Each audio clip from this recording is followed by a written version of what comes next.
So here we have the Nissan Juke Techno Automatic on a 16 plate. I'm going to start off by showing you around the outside of the car, and then we'll hop in and run through some controls on the inside. But from the outside you can see it's a 5-door car with alloy wheels and tinted windows. Let's start off inside the boot and then work our way around the rest of the car from there.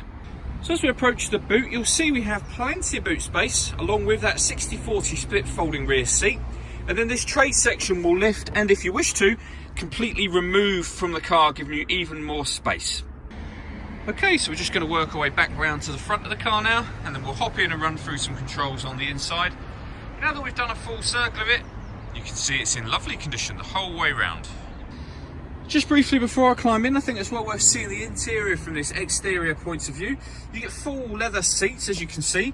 There's plenty to run through on the dashboard, so let's hop in and we'll do that now. Okay, so now that we're inside the car, we're going to start with the dials. On the left-hand side, we have the rev counter, and on the right-hand side, the speedometer. At the top in the middle, you can see the total miles on this car, which are 5,206. Also up in that section, we've got the fuel gauge and coolant temperature gauges. And then just below that, you'll see the P in that little box. That's to show you what gear this car is currently in. As it's an automatic gearbox, it shows that we are in P for park at the moment. If we back out to the steering wheel, on the left-hand side, we have stereo controls and the ability to answer and end phone calls just here. And on the right-hand side, we have both cruise control and speed limiter.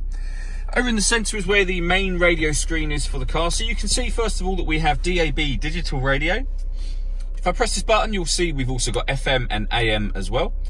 If you want to listen to your own music, you can do that via the CD player.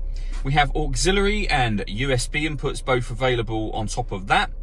And once you pair up your phone, not only can you make and receive phone calls, but you'll be able to stream music wirelessly via Bluetooth audio as well. This car's also got a 360 parking camera. If I pop the car into reverse, you'll see there we've got the reverse camera image and then a bird's eye view showing exactly where the car is currently parked. But it goes a couple of steps beyond that. If we press the camera button there, we get a front-facing camera and the bird's eye view, or a front-facing camera and the front passenger side wheel. So with all of those cameras, it does make it incredibly easy to park this car. Working our way down from that, we have the climate control. So you can adjust the temperature, the fan speed, you can determine where you'd like the air to be distributed, and then hit that button to turn the air conditioning on. Or you can hit auto, and the car will now maintain 24 degrees by taking full control of the fan speed. You can override that at any time you wish to by readjusting the fans to your desired level just there. This screen also doubles up as the driver mode screen, so you can put the car in normal mode, sport mode, or eco mode.